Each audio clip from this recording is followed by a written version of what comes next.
Welcome to the boot. Today we're breaking down Costa Rica and New Zealand, the last qualifier for the World Cup, the last team to make it in, and it's actually in Qatar. So the winner of this game actually has an added benefit of having been the only team to play in Qatar and get a little bit used to at least one of the stadiums. So let's break this down like we normally do. We've got Costa Rica with a throw-in in about the second minute of the game. So pretty standard play, and he's already picked out the teammate he wants to throw it to. He throws it up in the air over one of his teammates to his second teammate. Already one interesting thing is typically this would have been trapped or received by his teammate. His teammate lets the ball bounce. Now, I must say two things. One is I'm a little bit tiny partial to Costa Rica, having been down there a number of times. Got to help start a free youth football club down there. Wonderful people and a great footballing nation. And frankly, they have a lot of experience on their side, especially against New Zealand. So remember, Costa Rica made it to the quarterfinals just 2 World Cups ago down in Brazil and only lost on penalties at that. So they've got a lot of savvy, a lot of skill. They know how to play in big games. And this is a perfect example. When you see this unfold, you'll see there's a whole lot more that meets the eye. He does this on purpose. He's going to let this ball bounce over his head. And then he's going to turn and spin and hope to beat the defender to the ball. But he also knows he has an extremely speedy teammate right next to him who can also get the ball and take it to the corner and create a fast break really out of nothing. So there's his teammate who's already angling for the ball.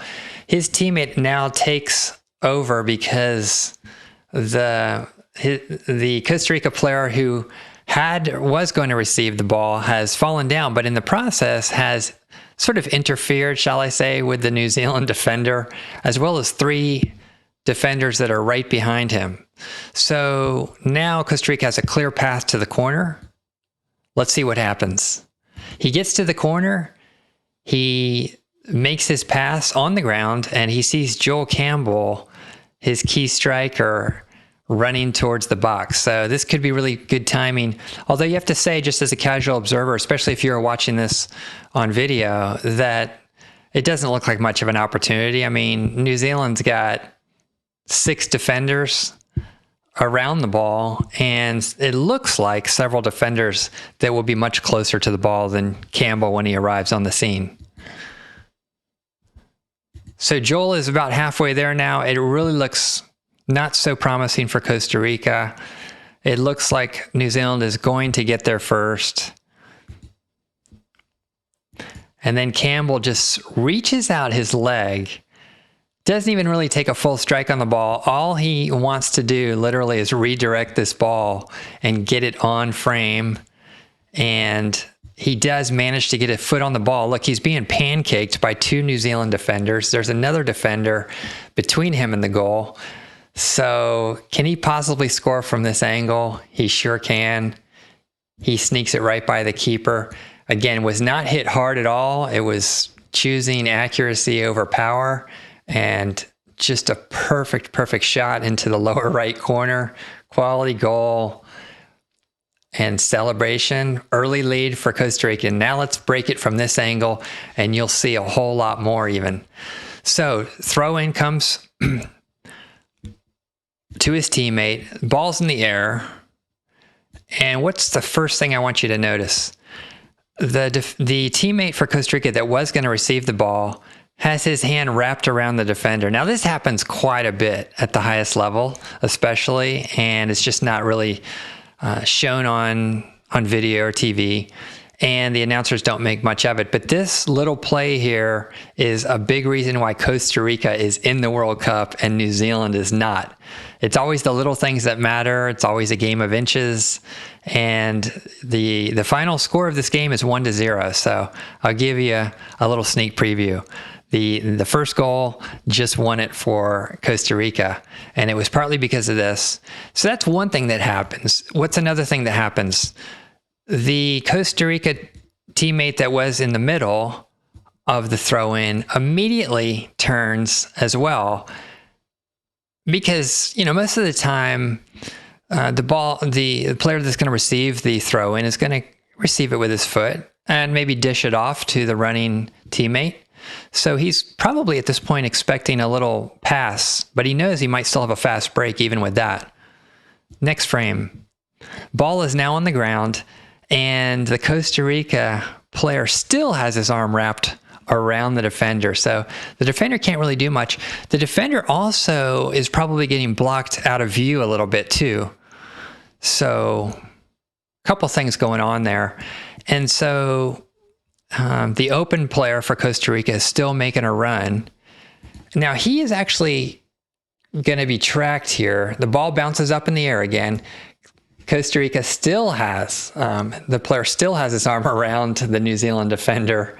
Now, admittedly, that foul usually doesn't get called anyway. It's not like it's in the box. It's not like it's a sliding tackle or anything. So Costa Rica is savvy enough to know that. So he knows he's going to keep holding on, and he's going to hope for his teammate to get this ball. So a couple things at play here. His teammate is still sprinting forward. The defender closest to him is also sprinting with him. Same direction, tracking pretty well with him, watching the ball too. And he's already made a decision that his teammate on his left is going to get blocked by this play. So he is probably the last man to be able to defend at least into the corner. But then something interesting happens here. The Costa Rica player that was going to receive the ball actually falls down and continues to block the New Zealand defender from getting to the ball. So the sprint is on. And what I find especially interesting here is that the New Zealand defender that was tracking with him is looking at two of his teammates now. He's making a quick assessment. You know what? The teammate directly to my left is going to be interfered with, and the one that's sort of falling down isn't going to help at all. And he figures he can't keep pace with the Costa Rica player. So his safest bet is to angle back towards goal. That's usually your first priority. So he's going to get back for a cross. So I can't necessarily argue with that, but it's just interesting to see these split-second decisions. Who makes the right ones? Who makes the best ones? Next frame. This is really critical too. You've practiced your whole life for certain skills, and you just have one or two moments in a big game, especially to get to a World Cup. And so this Costa Rica player knows that he needs to keep his momentum up in order to stay ahead of the three or so defenders that are on his back. So he needs to take this ball in stride. Ordinarily, while a ball bouncing that high, you might take a second to control it or bring it down. He wisely pushes the ball ahead so he can keep his momentum. So at that point, he easily makes it to the corner. He's got a couple New Zealand defenders still sort of tracking him, but they're also angling back to goal. What the Costa Rica player does at this point that's really wise is he has his head up and he's looking for his target man. He knows with his speed, there's probably not going to be much help down in the box. He's probably the first person down the field, and he wants to see who that is. Who can he pass to? He does identify Joel Campbell making that late run into the box. Joel's pretty fast. He crosses the ball into the box where he thinks Joel can get a chance at it. And it turns out to be a really nice pass. And this is one of my favorite angles, one of my favorite still shots in this sequence. Joel Campbell is practically completely blocked. You rarely see this. By a defender. It looks like he can barely see the goal, if at all. Maybe he can't. All he knows is that he just needs to get his foot on the ball and nothing else. So even though that defender is defending well, Joel has just managed to get his foot out just ahead of the defender. That's all he needed to do. He didn't need to get power on the ball. He knew the cross was coming pretty hard. And so all he had to do was get the right angle. You could say the keeper might be a little bit close to the near post there. Of course, keepers always want to especially protect the near post, and you want to protect the post in the area closest to the ball. It does make you wonder if maybe he could have slid over one step to the left, and maybe that might have helped with the save. I don't know.